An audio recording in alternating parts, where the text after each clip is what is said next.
সবাইকে সালাম এবং শুভেচ্ছা। আমাদের কোনো বানানো কথা নয়।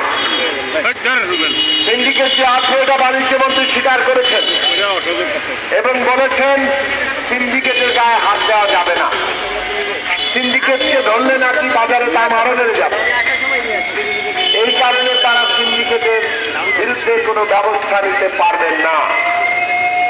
তার মানে কি বাজারে যে সিন্ডিকেট আছে তারা সরকারের চাইতে শক্তিশালী? সেটা কি সম্ভব? সরকার তো নিজেকে খুব পরাক্রমশালী দেখায়। র্যাব, বিজিবি, পুলিশ ঝাঁপিয়ে পড়ে বিরোধী দলের নেতাকর্মীদের উপরে। রাতের বেলা গভীর রাতে বাড়ি বাড়ি হানা দিয়ে ধরে নিয়ে আসে।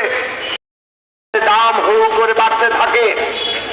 কারণ যদি থাকেও সেই কারণে বৃদ্ধি যদি 1 টাকা হওয়ার কথা থাকে সেই বৃদ্ধি কত টাকা লাফিয়ে বাড়ে। সাম্প্রতিক পেঁয়াজ কাণ্ডে আপনারা দেখেছেন ভারত পেঁয়াজ রপ্তানি বন্ধ করেছে। এই ঘোষণা পাওয়ার সাথে সাথে বাজারে 150 টাকা পর্যন্ত তার লোকজন জোগাড় করছে, নির্বাচনে জড়ো করছে। এই চাউট ক্যান্ডেলদেরকে তারা এই সিন্ডিকেটের মাধ্যমে লালন পালন করেন। এই লালন পালনের মধ্য দিয়ে সারা দেশে তাদের সাংগঠনিক বিস্তার এবং তাদের বকেয়া সেগুলো শোধ করে না। এই ভয়ঙ্কর পরিস্থিতির মধ্যে আমরা আছি। পুরো অর্থনীতি এই সিন্ডিকেটে আক্রান্ত এবং এই সিন্ডিকেটের হোতা হচ্ছে সরকার। কেবল অর্থনীতি নয়, ওই যে তাকান দেশের প্রশাসনে, পুলিশ বাহিনীতে কিংবা দেশের সবগুলো রাষ্ট্রীয় প্রতিষ্ঠানে ওই প্রত্যেকটি জায়গায় সরকারের সিন্ডিকেট বসে আছে। আর এই সিন্ডিকেট গুলো কিভাবে কাজ করে আমরা সবাই দেখতে পাচ্ছি।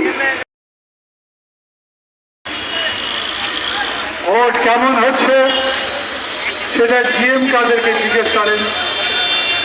ভোট কিভাবে হচ্ছে জিএম কাদেরকে জিজ্ঞেস করেন। উইথড্রলের দিন পুলিশ একটা পলিটিক্যাল পার্টির অফিসে গিয়ে 3-4 ঘন্টা পুরো জায়গা ঘেরাও করে রেখেছে।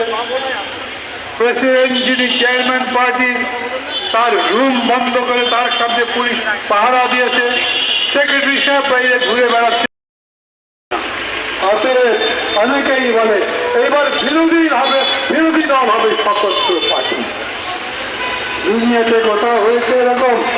এই 420 নির্বাচন নিয়ে লড়াই করবার কোনো কিছু নাই।